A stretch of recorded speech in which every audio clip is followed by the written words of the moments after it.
Leral.net, s'informer en temps réel. Site d'information exclusive numéro 1, www.leral.net. À la barca. Unko Annumbara Sédhiou.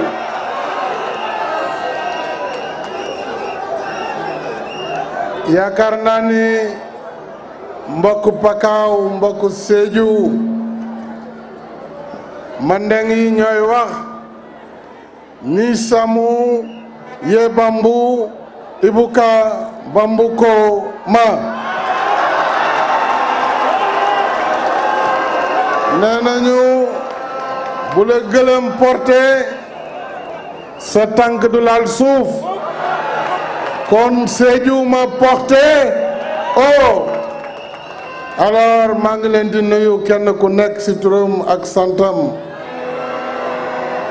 Ce département que j'aime tant et que j'ai eu le bonheur de visiter pendant que j'étais jeune ingénieur pendant 4 mois.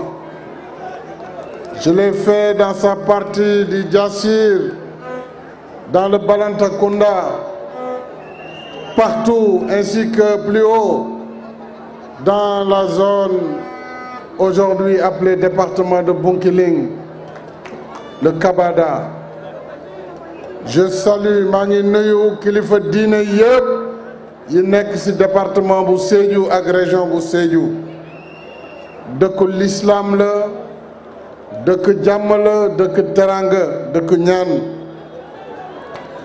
maa ngi rendre hommage aux grands fils du Pakao qui ont servi le Sénégal avec engagement et patriotisme. Qui me suis dit mooy feu le professeur Assane Seck et feu Ibou Diallo qui a également marqué l'histoire politique de Sédhiou. Mais comment ne pas rendre hommage au professeur Balla Moussa Daffé ici présent. Je voudrais, chère population de Sédhiou, avant de revenir sur les responsables, distinguer votre maire et ministre Abdoulaye Diop, ainsi que l'ensemble des responsables qui ont travaillé ensemble dans ce comité électoral départemental. am naa mbégte ñëwaat fii ci Sédhiou yaakaar naa ne seen pancarte yi wane na ko. Tey jii Sédhiou a été complètement désenclavé après la reconstruction de la RN6 Ziguinchor Tanaf. Engagé nañu le bitumage de la boucle du Boudjé, la boucle nord du Boudjé. xam naa ni nee ngeen ma la boucle sud, mais elle sera goudronnée inchallah.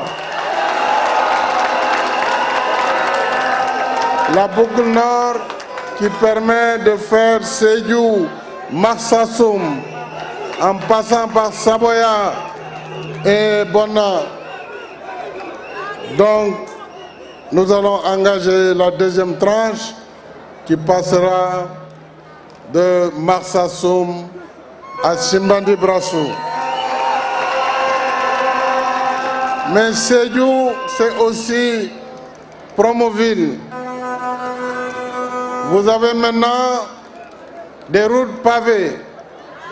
Sédhiou est devenue une ville pavée et une ville lumière. Sédhiou, c'est également aujourd'hui la construction d'un nouvel hôpital régional de niveau 2 pour 150 lits qui aura coûté 20 milliards de francs CFA. Sédhiou, c'est surtout le domaine agricole communautaire de CFA où 1000 jeunes ont trouvé du travail aujourd'hui. Sédhiou, ce sont les fermes agricoles villageoises, 16 fermes familiales de l'ANIDA. Sédhiou, c'est également le pont de Diassine, la rénovation des pistes avec le PUDC 2, la mise à niveau des châteaux d'eau et des forages dans l'ensemble de la région, la construction, grâce à l'aquaculture, d'une unité d'aliments de poissons. Sédhiou aujourd'hui compte 40 étangs de 1000 m² et 10 étangs de 10 000 m². Ceci va permettre de faire de Sédhiou le pôle aquacole national. Nous avons la ferme de pré-grossissement de Djibanar et celle de Diarogogne, ainsi que la ferme à cage à Bona. Loolu li muy wone mooy région de Sédhiou yaakaar naa ni mandat bi weesu am na loo leen jot a gis waxuma juma bi nga xam ne ñu ngi koy rénover à neuf, la grande mosquée de Sédhiou, waxuma Promoville ak PUDC ak domaine agricole communautaire. Je ne parle pas des ponts qui sont engagés et qui feront que la ville de Sédhiou d'abord sera totalement désenclavée. Il reste bien sûr la grande question du fleuve qui vous permettra de relier l'autre partie pour aller vers Banger. Nous sommes en train d'étudier la possibilité d'éviter le bac et d'avoir 0 bac au Sénégal par une politique de pont. Donc c'est pourquoi, Ablaye ainsi que tous les responsables, je suis très fier de revenir parmi vous aujourd'hui. Ndax xam naa ni Sédhiou dana wone la différence.